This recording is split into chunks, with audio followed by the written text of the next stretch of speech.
but that's one of the markers, honestly, for success. Hey, my child was nonverbal, and now he's verbal. My child could not sit for 3 to 5 minutes. Now he can sit and read a book.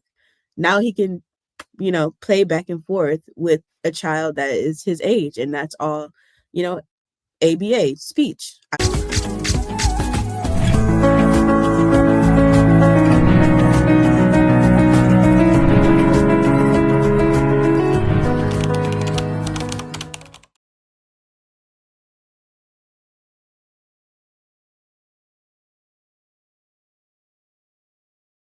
Hi, everyone, and welcome back to Confessions of an Autism Mom, the podcast. I am Amanda, and this week I have another amazing mom. Her name is Kendra.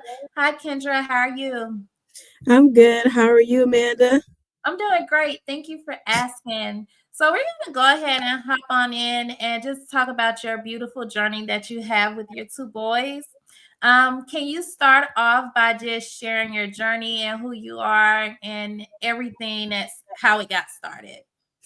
Yeah, so my name is Kendra. I am married. We have two boys who are now diagnosed with autism.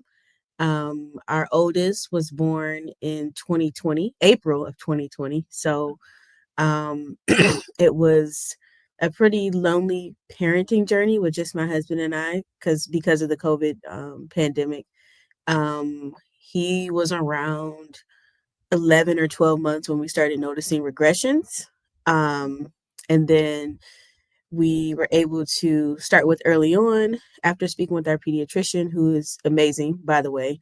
We were able to start with early on. They allowed for time for them to come into our home to sit with our child. We only had one kid at the time, but sit with us, get to know us as a family, but also render services for our oldest son. And then when, excuse me, when our youngest son, his name is Quest, he's 2. He was diagnosed officially in November of 2024, and we got a pretty much a good head start because we kind of already knew what to do, so we immediately just skipped early on and sent him into ABA, where also our oldest son is. So right now we are both of our children are in ABA, and we just live our life. It's crazy, but that this is this is where we are. So Yeah. And what is early on? yeah, so early on is pretty much that first step before you even receive an autism diagnosis. We spoke with our pediatrician, and that was the first steps. Like, okay, before you can get into the neuropsych clinic, because sometimes you can find that it's a very long wait. Um, that is the first step, at least for us. And I live in Michigan. So what early on is basically a program that is rooted in your school district. So you will be matched with you could be matched with a speech pathologist, you could be matched with an occupational therapist, and they come to the house. They kind of do their own evaluations aside from what, your pediatrician might do. And from there, we create an individualized family plan. So that way, it's like they're working towards goals with your child, and also you are as well at home. So they come in maybe 2 times a week, and then you can also go to. They have play groups where you can just kind of get like your child exposed to other children, especially since even with our first child, daycare wasn't really an option at the time. So um we were doing classes in person where everyone had on masks, but the kids, of course. So that's early on. And it's pretty much like that first step of early intervention for children who have any sort of special needs. Okay. And I'm in Georgia, so that sounds Mhm. like babies can't wait for us Okay. where they come in. What signs did you notice in each of your boys at first? And I know you say for your second son, it was easier to identify. So with our oldest son, we call him Sonny. With our oldest son, he was learning words. He was saying, mommy, dada, papa, nana, like intentional words. Yeah. And then it got to a point where, we were teaching him animals, and I noticed that he wouldn't retain anything besides dog. And so we would show him cat, we would show him, turtle, we would show him all these kind of animals, and it was just, what kind of animal is this? And it was just dog. And from there, it was a moment where he kind of just went silent, like he wasn't saying anything. So later we found out that was considered to be a regression. So that was definitely um, something for me. In undergrad, I studied human development and child development. And so it was something that I kind of knew that was happening, but I was like, okay, let's see. Maybe he's just, taking it all in, and he's gonna just spew all the words out. Yeah. It's soon to come, but it never happened for him. And so that's what, made us go talk to the doctor.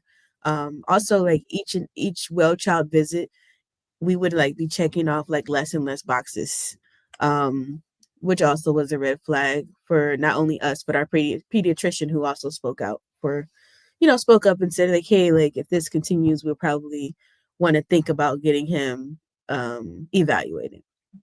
Now for Okay. our second, um, aside from like arm flapping and toe walking, which is our oldest did that as well. He just never gained the knowledge. Not the knowledge, but he never gained the language. And Okay. so, you know, he would say mama, he would say dada, but it was more so, it wasn't intentional. It was, the sound, the babbles, the mama, the dada. But he didn't gain any language. And by 12 months, we were like, okay, we'll wait. We'll put him in early on. I mean, not early on, but we'll put him in daycare and see, like, if that would encourage him. Bring him to church and have him in children's church to see if that would encourage Yeah. him. But then, when he turned 1, we were like, okay. And then maybe like 6 months after that, we were inquiring with our pediatrician, who by that time had started. I can't even remember the certificate that she gained, but she was able to do like one part of the evaluation. Okay. Um, so she did the evaluation, and then we did another evaluation, and it was like he he has the skills and the knowledge, but there are some things that are lacking as far as the cognitive and of course the language. So his skills, it's so funny because they're two different. They're so different in Yeah. personality, but also in the way that autism manifests in between the both of them. It's like it's almost apples and oranges. Yeah. So you get to see a wide range of the spectrum. Yes, yes, very much. How did you feel like when you got the diagnosis for both? With Um, wow. Okay. How did I feel? The first time we heard that our child has autism, it was devastating. I Mhm. mean, my husband and I, we cried a lot. We knew he would be okay. Yeah. We knew that he was healthy, but it was just a matter of like, what we imagined Yeah. for our son. you know, we both are educated individuals, and so we can't wait to. And this was just in the beginning. Like we know the Yeah. possibilities are endless. We know that, with the early intervention and the ABA and the speech and the OT, like things can happen. Anything can happen. But in that moment, we were like, wow, we were really looking forward to Yeah. seeing him make friends. We were really looking forward to having a normal life after the pandemic. We were Yeah. really looking forward to a lot of things. And at that time, that was all that we could see. The future was not even in our vision because we had to worry about now. Like, what do we do now? Daycares aren't open. Daycares weren't open. Um, he was just turning maybe like 1.5, because he was diagnosed well before 2. Okay. But he was, very young, and so we're like, what do we do? What do we do? Very devastated. And also just what do we tell our family? Like, what do we Right. tell our family? How do we navigate this? And also, how do we like, raise him in this world? A black young boy Yeah, boy. with autism, um, especially in the climate that was 2020. Like, it was just a crazy time. For our second, it was equally as it was equally as like saddening, but that devastating feeling never went away with our first. I mean, we live life. We've given them the best, like, of everything, like when it comes to their care and how we treat them and how we let others around them, treat them. But um, you just have this vision for life, and Yeah. when you get the diagnosis, it it it Switches. changes. It Yeah. changes immediately. So, um, it's been a lot of working together, and I can't, like, anyone who is doing this alone, I hats off. Like, if I had $1 million, I would give it to you, because it's hard. It's Hard. really hard. So, yeah, we have our faith, and That's we good. work together, and that is how we're navigating. And those are the two most important things, faith and that y'all really work together. Yeah. Um, both of you say both of your boys are like totally opposite. How do you Mhm. meet both of their needs? Um, so the biggest thing for us in meeting needs is just learning them as individuals. Um, when they were, when our youngest was born, um, we made sure to spend intentional time with our oldest. Um, they're 3 years apart, so our oldest will be 5 in April, and our youngest just turned 2. So we make sure we spend individual intentional time, especially now that we can really spend a lot more time with them, just they're older now, so we can learn about them. Our oldest is very chill. He likes to relax. He likes to be in the house. He does love to go outside, but it's more so like just with us. He loves Yeah. his family and loves being with us. Um, our youngest is we call him our no limit soldier. He is very he loves to explore. He loves to go outside. He wants to do anything that his big brother is doing. Yeah. Um, and it's just a matter of learning them and their needs, and also just being patient, because the autism is a spectrum. And so, Yeah. our oldest, he's verbalizing things a lot more. But we still, encourage him to use his AAC device. And then our youngest, he is doing a lot of pointing and dragging you over to what he wants. And so, we meet their needs by being in tune with who they are in general. Makes sense. I love that. What are some challenges that you face, if you have any? If not, Um, just I would say right now the biggest challenge is just getting over the milestones. Like our oldest, he once he got his language, he started verbalizing a lot of things more, and behavior started decreasing. Now it's a good time for us to start introducing like discipline, okay. because in the beginning we weren't saying no. um in the beginning we weren't saying no. So Okay. I would say the big challenge is just kind of getting over what comes after meeting a milestone, truly. Um, and so with our oldest, we're just kind of navigating discipline. And that's been a challenge, because to go from mommy and daddy saying yes to everything just to avoid a meltdown, Meltdowns. to Yeah. now us like encouraging you to wait, encouraging you to have patience, encouraging you to know that we can say no. um, so yeah, that's one of the biggest challenges right now. Quest doesn't. He's still young, learning. So Yeah. I can say that's my biggest challenge now because it's like if he thinks I'm about to say no, like the meltdown is coming down, and I'm just like, I can say no. Like you Yeah, have to wait. And it's just yeah, it turns into just chaos. And I'm like, yeah, no, you understand what no is. So I get that. yeah, So I met you on threads. yeah, And I really love threads. And I thought you were so funny on threads. And one thing you don't mind doing is letting somebody know you are wrong. And why are we even talking about this? And I noticed that I get attacked either from like other moms that are autistic and have autism or kids with autism or hmm, the adults that are autistic attack me for what I do. yeah. How do you feel about that? Like, um, First of all, I'm very unhinged on threads. Like threads is like me to the core.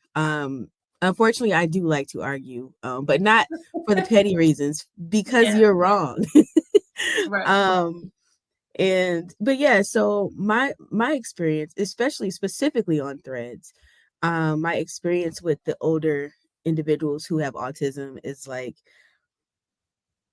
it's almost like the boomers. They think that one size fits all. And right now, like the structure of ABA looks nothing like what people have described it from 30 years ago or Yeah, however long ago. And so that's been the biggest argument between those individuals and myself is the fact that people will say, oh, you have your sons in dog training, like like the Pavlov's dog experiment. And I'm just like, you know you can see how crazy I am on threads. You think I'm not going to be at school, seeing what my children are getting into, right. seeing the therapy that they are participating in? Like, first of all, you're crazy to think that.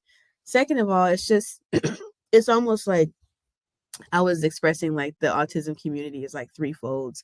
And one of the folds is, you know, the hate for us moms who are just now learning about autism and who are, trying to get the best care for our children. The biggest argument is that ABA is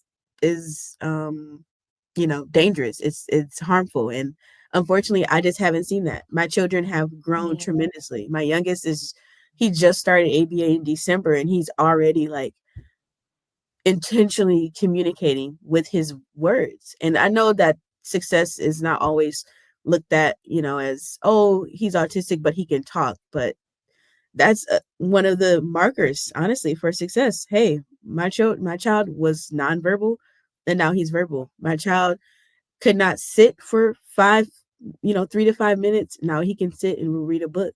Now he can, play back and forth with a child that is his age, and that's all, you know, ABA, speech, occupational therapy, like it's all needed. So that's been the biggest argument.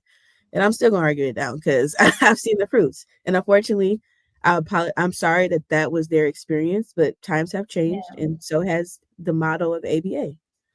yeah. I love ABA. Like So my much. son needed ABA. I don't. He would not have been able to survive off just speech and occupational therapy. We have special needs pre-K here in Georgia. Oh, wow. My son was not going to sit for 5 seconds. And like you say, like he's still nonverbal, or I'll say he doesn't use the words, but he's vocal and Hmm. he uses AAC device.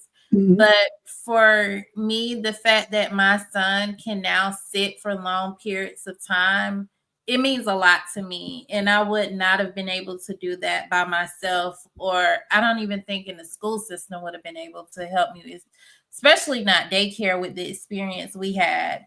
So I don't I get called a child abuser or CPS needs to come to my house. Like I've heard so much and I'm like, it's not my fault that you didn't have the best experience with ABA therapy, but it works for my household. Yeah. That's just how I look at it. Um, Can you explain, go a little bit deeper when you said the autism community is like three folds? I think we talked about this on Mhm. thread once. Yeah, we did talk about it. So like you have you have the parents who and it could go both ways with the parent threefolds with the parents and threefolds with the those who are also autistic. Right. So specifically the parents, I would say you have those that are, very welcoming. They are, helpful. They want to encourage you to do what's best for your child. I can get with those people. Yeah. Then you have those who are in denial, who truly have not accepted the truly not accepted the diagnosis, truly not accepted that, autism is not from vaccinations, truly haven't accepted the fact that, once you receive an autism diagnosis, that's the diagnosis. I mean, if your child it becomes verbal, that doesn't mean they're not autistic anymore. If your child, Yeah. can sit for 5 minutes, that doesn't mean that they're not autistic anymore. Right. And that's okay. And then the third fold is those who are just hateful and judgmental, like parents saying that they're going to call CPS on you. like who are you to tell me like what I'm doing for my child is not the best thing? Obviously, if they're not being harmed, beaten, or starved or whatever Yeah. they're whatever that would make you want to call CPS, it's just like, you do what's best for you, or you did what's best for you because your child is now like 40 or 50, or Right. and just leave me alone. But yeah, those what I have experienced to be the three folds of the autism community. And it's something. The group I try to stay out the groups. I'm only in one group, which Yeah, I did is too. beneficial to me, and it's someone that I know started it from my hometown, Okay. and so it's been really nice. Um, but you know, I stay away from the groups. I Yeah. do my best to not engage in those harmful conversations of, you know, is autism caused by vaccines or is this and that. It's just like I want to do what's best for my child. I want to get Right. connected to people that are also doing that for them, and we support each other. However you decide to, support your child is what's I think that's best. If you think it's best, I think it's Thank you, best. Beth. Yeah, I agree. Because I'm like, why are we arguing every other day?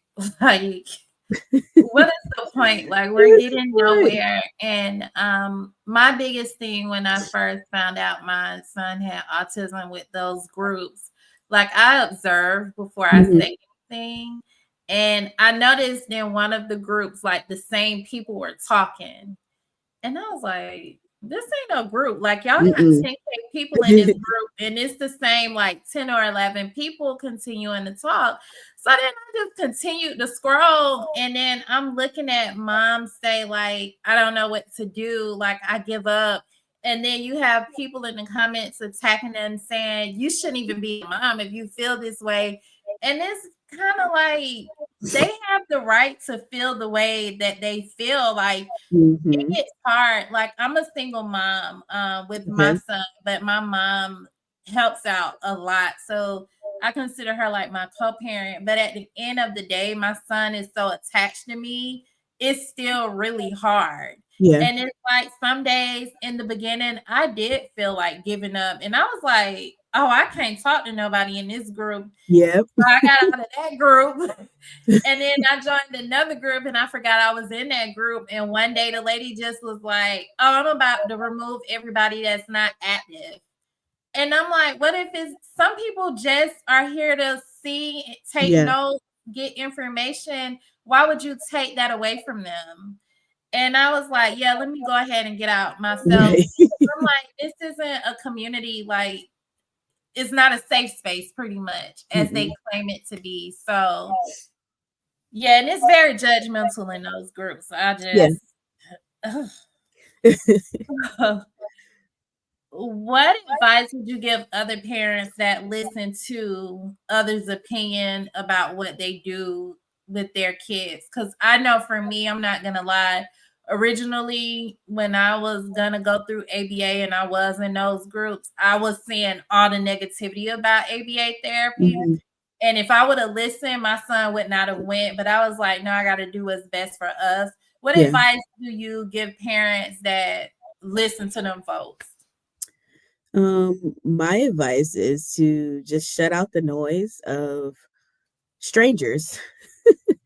It's most times, 10 times out of 10, it's strangers on the internet telling you that ABA is bad. And also another thought that came with that is like, who knows if these people are even who they say they are? They could be just trolling. Someone's like, "Oh, you're doing this." They just seeing what they saw someone else say on the internet. But the biggest thing is shut out the noise. See what your child needs.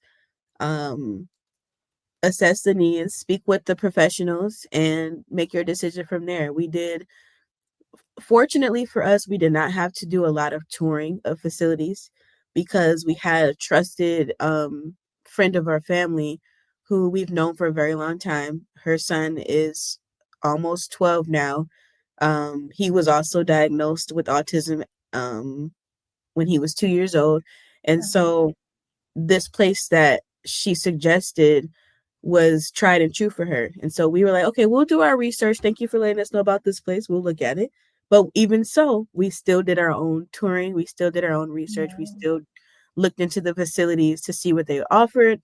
And not only that, but we brought our son along. Okay. And so he was able to see, and we kind of just let him pick. And it was the one that was suggested to us by family members, the one that he kind of seemed to have the best time, you know, even with the evaluations, because each person like kind of like wanted to sit down and just see where he's at, see what he's Yeah. interested in. So I would say that that was the biggest pieces of advice I would offer is just to shut the noise out and truly, it sounds cliche, but do what's best for your child. Do what's best for your family. Our center offers care, all three at one place, That's Monday amazing. through Friday, 8:30 a.m. to 4 p.m. Okay.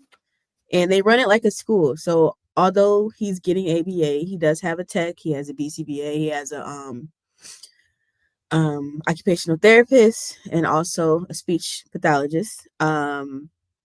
They run it like a school. So now when our oldest is transitioning to kindergarten, they'll also have, input on where we should send him for kindergarten. They'll also have input on, you know, and actually come with us to our IEP meeting. So if we would have listened to everybody else saying don't do it, I'm sure I wouldn't have even known that, I need to start the IEP process like now for fall. So Right. it's like, it was a ripple effect of things. And we wouldn't have done that had we listened to strangers. So, Did, did you all do pre-K or y'all just skip right over to kindergarten? nope. So he has been in ABA for the last 3 years now. And then he will go to kindergarten. And Okay. right now, with once we figure out the IEP, then we'll figure out if he's going to be in a split, like if he'll be in the special education class and then general education class Okay. throughout the week. So I'm hopefully it'll be a split. That's my desire. But if they see that he can do well in a general education class with the paraprofessional, I'm okay with that too. But we'll see. We'll see how it goes. That's what I'm going through right now. I'm filling out his paperwork for IUP, but he is supposed to start we have what they call a special needs pre-K in Okay. Georgia. So I'm kind of in between if I Hmm. want him to do it or if I want him to continue ABA and then we hop right on into kindergarten. Yeah. I don't think it would hurt because they still do curriculum at ABA. Yeah. Same. So, so I'm a little nervous about that. We had that option. We did have that option at the beginning of the year to immerse him in preschool or pre-K from January Okay. to June.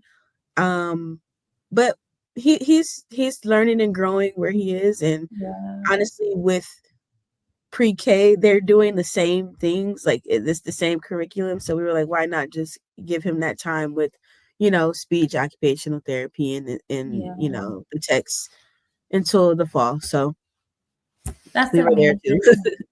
Well, I'm excited for him. Thank you. What's the biggest lesson you've learned on your autism journey with your sons? Um, the biggest lesson I've learned is that um being intentional about your parenting. I wonder um how our parenting journey would have been had our children not been diagnosed with autism. And I say that just because I think that um parenting for us looks a lot different. We have to notice the tiny things that Yes. bother our children. We have to notice and understand and learn the ins and outs, even without them being able to verbalize. And so I think that it's just really special being a parent of someone who has autism. Our oldest is diagnosed as severe or level 3. Our youngest is diagnosed as moderate or level 2. Okay. And so I don't know. I just think that parenting in general is like a gift, but it gets even deeper when you have to parent a child that cannot verbalize their expressions, Yeah. verbalize their thoughts and feelings. And we just have to know. You know. And we do know, which makes it special. So I don't know if that's necessarily a lesson, but it's just something that I've I've experienced and I think about a lot. Also because I was diagnosed with ADHD later in life, and also being tested and evaluated for autism now in my like third I'm 30, I'll be 31. And so it's like, what were my parents thinking? What were Okay. they looking like? I struggled a lot in my adolescence, in high school, my teenage years, in college. I struggled. And to finally be able to put a name to what I was Wow. struggling with was big for me. But my children won't have to have that struggle, obviously. But you know, they've they've had the care. They've had the, intentional parenting since they were little. So I don't know. I find that special. Yeah, it is very special. And you mentioned your ADHD diagnosis. I literally just got diagnosed with ADHD last year in November, Oh, okay. which was different for me, but I was a very talkative, like off not really off the wall, but I talked a lot and I couldn't focus on my schoolwork. Hmm. So to know that was the problem like makes me feel better, Yeah. and I'm trying to find things that work for me, but it's Let not me hard. know when you find out, because the Yes. Adderall does not work for me. I'm taking Lexapro right now, and I Uh-huh. don't know if it's working. I don't know. Yeah, I don't even know what they just switched me over. I don't even know what they got me on now. I forgot the name of it, but I feel like it's barely working. um but my therapist, she was telling me maybe you should work out with it, and I'm like, I did with the first set of pills and it still didn't work, but Right. hey. So as we ended, like I said, I met you on Threads. You are hilarious to me. I think you say what we want to say and you don't even care. Like you say, you're unhinged, but it is a good unhinged that we need in the community, and it's still very respectful, because I feel like some people are like disrespectfully unhinged on there, Yeah. but you're very respectful, and you whatever you say, you back it up with the facts, and I love that. So as we end, I always ask, what is your confession as an autism mom? Hmm. I would say, um, my confession is that um, being an autism mom has made me a better person, in like overall, like more honest, more genuine, more caring, and also just more intentional. I love that. Oh, that's so sweet. I love that. I feel like I think 90% of autism moms, we say that. We're like, overall, I became a better person. Yeah. Like these little ones that make you see yourself in a whole nother light. Yeah. Very So much so. I agree with that sentiment 100%. yeah, I feel like they bring out the best version of us. Yeah. They do. They do. So where can everybody follow you on social media? And I will also put it in the description box, whether you're on Spotify or YouTube. I'll place it in the description box once she tell us. I am underscore Kenny Liz underscore KENNIELIZ. I think that's across the board. I'm on Okay. TikTok, Instagram. I'm kind of on YouTube and not TikTok, Instagram, and Threads. I love Threads. And follow her on all of them, but she's hilarious on Threads. Like when her name pops up, I'm like, here she go. And I absolutely enjoy it because, like I say, it's really what we all want to say. So, Oh, that makes if me happy. so I know everybody are y'all are on these platforms, so make sure you all go and follow her and follow her journey because she does talk about that on Threads also. Hmm. And thank you so much for joining us this week and telling us your amazing story with your two boys. Thank you for having us. Well, Of me. I said having course. us. Thank you for having me and Of allowing course. me to share our story, and just shout out to you for what you're doing here. Oh, I thank believe that you. this will flourish and thrive and, Thank go you. bigger than you think it'll go. So Oh, thank you thank for this. you. You're welcome and thank you for the encouragement. So, you all, that's the end for this week. Make sure you all follow Kendra on all of her platforms. Make sure you all like, subscribe, and stream this podcast episode on Spotify or YouTube. And show some love to Kendra in the comments because she's doing an amazing job with her and her husband, with her boys, because I know that can be a lot. I have one child on the spectrum and I think I have like 10 kids around here. So I can't even imagine, but she is doing a well job from how she speaks on her boys and the path that they're taking and how they navigate. I love it. So make sure y'all show her some love and make sure you share this video to other moms so they will not feel alone. I will see y'all next week.